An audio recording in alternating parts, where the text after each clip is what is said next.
How to prove insolvency to IRS for student loan forgiveness. Have you ever wondered how to show the Internal Revenue Service that you are insolvent when it comes to student loan forgiveness?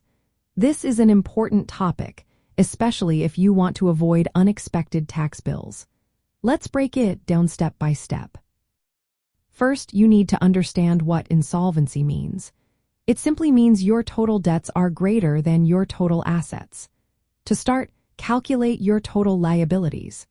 This includes all your debts like student loans, credit card balances, mortgages, car loans, medical bills, and any other outstanding obligations. Next, you will want to calculate your total assets. This is everything you own, such as cash in your checking and savings accounts, retirement accounts like 401(k) and individual retirement accounts, real estate equity, vehicles, investments, and personal property like electronics or jewelry. Once you have both numbers, subtract your total assets from your total liabilities. If the result is a positive number, that amount is your insolvency.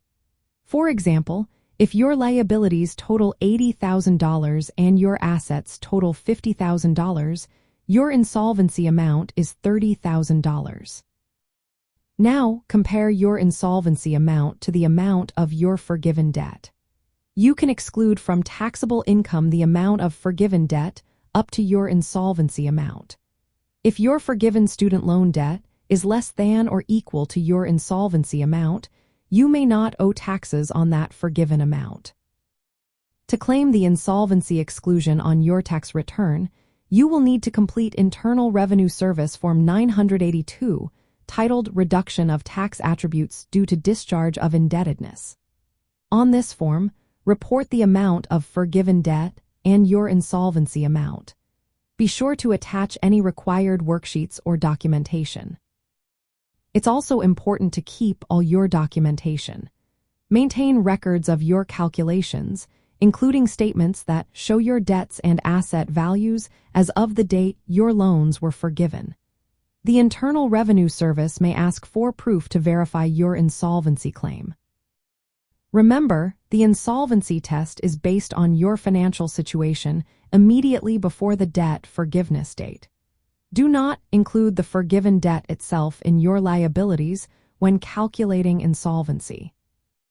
If your insolvency amount is less than the forgiven debt, you will owe taxes on the forgiven debt amount that exceeds your insolvency. These insolvency rules apply to federal student loan forgiveness and other types of forgiven debt, but be sure to check if your state has different tax rules. Understanding how to prove insolvency can help you navigate the tax consequences of student loan forgiveness and potentially save you from unexpected tax bills.